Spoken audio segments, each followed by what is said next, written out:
เจ้าเนาะนี่ก็คืออุปกรณ์หรือเซตของอุตดอจะประกอบมีรางคู่หนึ่งมีตัวจับสายพานและตัวเครื่องสายพานมีมอเตอร์มีมักโล่2คู่และก็ตัวนี้สายพานเวลารอเรือนตัวนี้ก็เป็นแผงควบคุมของมอเตอร์มีสายพานมีสวิตช์ปิดเปิดมีเซ็นเซอร์คู่หนึ่งมีรีโมทคู่หนึ่งแล้วก็แผงควบคุมของรีโมทแล้วก็มีตัวเบรกหน้าหลังของประตูสุดท้ายแมนสายตัวของเซ็นเซอร์เนาะต่อไปเราไปเบิ่งกันติดตั้งกันเลยไปกันเลยเจ้าสบายดีขั้นตอนในวิธีของการตั้งประตูออโตโดนี่แมนการตั้งที่สมบูรณ์เสร็จแล้วเนาะขั้นตอนในวิธีเราก็จะวางรางใส่กับประตูก่อนวางรางใส่กับประตูให้ได้ระดับที่เราสังเกตเห็นว่ามันมีตัวสูงและก็ตัวต่ำตัวสั้นตัวนี้เนาะ2ตัวสั้นเราจะใส่ด้านลุ่มตัวนี้เราจะใส่ด้านถึงหลังจากเราใส่จับวางรางแล้วได้ระดับแล้วดำเทียงให้มันเทียงกันแล้วเที่ยวเห็นอยู่นี่ตัวเบื้องซ้ายมือตัวที่ข้าพเจ้าจับอยู่นี่แมนตัวที่เข่งสายพานใส่เบื้องซ้ายมือเลยแล้วก็จับน็อต4ตัวให้มันติดกับไว้เลยติดกับรางนี้ไว้เลยและตัวนี้เป็นตัวเบรกประตูเวลาประตูต่ำเวลาประตูต่ำปุ๊บมันจะฮอดนี่เนาะถ้าว่าเราใส่พี่ตัวเบรกประตูมันต่ำมันก็จะต่ำตัวเข่งสายพานมันก็จะบ่ได้เนาะเราจะใส่เครื่องเลยแล้วตัวมาเราก็จะเห็นมักโล่อันนี้เป็นประตูเนาะเราจะซับใส่นี่เป็นมักโล่เราจะจับใส่ทั้ง2โซนของประตูเลยมักโล่แล้วตัวนี้เป็นตัวที่นีบสายพานหรือว่าตัวโคโต้สายพานนั่นแหละตัวเบื้องซ้ายมือที่จะฟากตัวเบื้องเข่งสายพานนี่แม้เราใส่ตัวสูง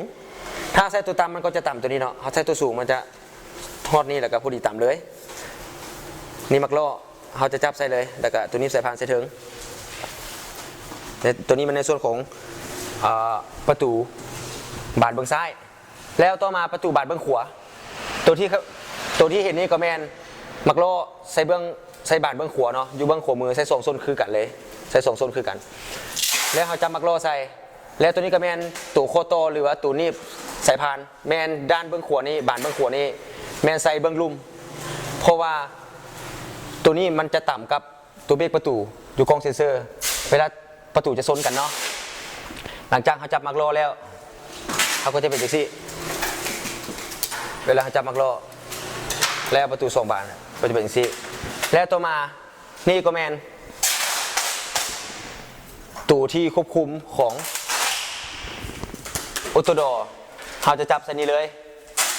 และตัวสีดำที่เห็นนี่เป็นตัวควบคุมของรีโมทเขาบีบรีโมทได้เนาะ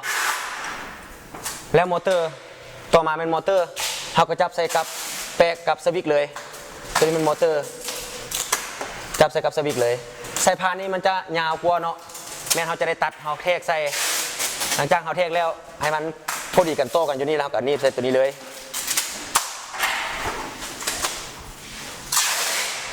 นะครับไปเบิ่งการโต้เซ็นเซอร์กันเลยว่าในการและนี่ก็เป็นเซ็นเซอร์เนาะใส่ทางหน้าและก็ทางหลังอันนี้เป็นเซ็นเซอร์ทางหน้าเนาะแล้วก็เซ็นเซอร์ทางหลังมันจะมี2ตัวเนาะที่เป็นตัวตัดเวลาคนเข้าคนออกต่อไปเราไปเบิ่งการโต้ไฟและการโต้เซ็นเซอร์กันเลยเราเบิ่งวิธีการโต้เซ็นเซอร์เขาเลยเอาหัวเสียบเขาเลยเนาะซุกเขาเลยมันจะมีตัวเลข1 2 3 4เนาะเขาจื่อไว้ว่า1นี่แม่นเหลือง2แม่นขาว3แม่นเขียว4แม่นสีเทาเนาะแล้วตัวสายสีขาวเป็นตัวปรับเซ็นเซอร์ว่าเราอยากได้ไกลหรือไกลสำใดปรับเซ็นเซอร์ว่าจะให้มันต่ำจับคนใกล้หรือไกลสำใดเราปรับใส่เลยเนาะเพียงสำนี้ก็ถือว่าติดตั้งเซ็นเซอร์สำเร็จแล้วเจ้าเนาะที่เห็นอยู่นี่แมนสายต่อใส่กับแผงควบคุมของออโตโดตัวที่สีขาวที่เทิงเห็นที่พวกท่านเห็นอยู่นี่แมนสายต่อมาจากมอเตอร์เนาะเพราะว่ามันจะเป็นเซตมาเลยไม่ได้พวกท่านใส่เสียบใส่เลยสายตัวมาจากมอเตอร์เสียบใส่ถึงแล้วตัวลุ่มนี้แมนสายออกต่อมาจากสวิตช์ไฟตัวนี้เนาะมันจะเป็นเซตมาเลยไม่แต่สอดเข้ามาแล้วก็เสียบใส่ตัวลุ่มนี้แล้วตัวนี้แมนการต่อไฟเนาะน็อตตัวที่1ที่พวกท่านเห็นอยู่นี่แมนสายสีเหลืองของเซ็นเซอร์ตัวที่2แมนสีขาวตัวที่3แมนสีเขียวตัวที่4แมนสีเทาเนาะแล้วตัวเทิงที่พวกท่านเห็นนี่แมนไฟ2และ3ต่อใส่เทิงนี่เลยไฟ2และ3ต่อใส่เทิงแล้วตัวน็อตที่ลุ่มที่เหลือมานี่4ตัวนี้แมนไฟที่โตออกมาจากเซ็นเซอร์ที่เขาเว้ามาเมื่อกี้เนาะ1 2 3 4เนาะ1แมนสีเหลือง2แมนสีขาว3แมนสีเขียว4แมนสีเทาเนาะเพียงซ้ำนี้ก็คือว่าสำเร็จในการติดตั้ง เรามาลองทดสอบกันเบิ่งตอนนี้เขายังพอได้เปิดไฟเนาะประตูก็จะเลื่อนไปเสรีเลยเนาะตอนนี้เขาพอได้เปิดไฟเถอะเรามาเบิ่งบัดนี้เราลองเปิดไฟกันเบิ่งเราเปิดไฟแล้วปุ๊บประตูก็จะทำงานเนาะเราลองทดสอบเบิ่งเนาะเนี่ยตัวนี้มันก็คือว่าเทื่อทำอิฐที่เราเปิดสวิตช์แล้วมันก็จะประมวลผลมันก็จะซ่าเนาะเทื่อที่สองมาก็จะไวเลยบัดนี้ตัวนี้มันก็ยังประมวลว่าประตูสิไปสำใดเนี่ยเนาะในส่วนของเซนเซอร์มันก็จะมีไฟสีเขียวออกมาเนาะในส่วนของเซนเซอร์ก็จะมีไฟสีเขียวออกมาเพียงสำนี้ก็ถือว่าเสร็จสิ้นในการติดตั้ง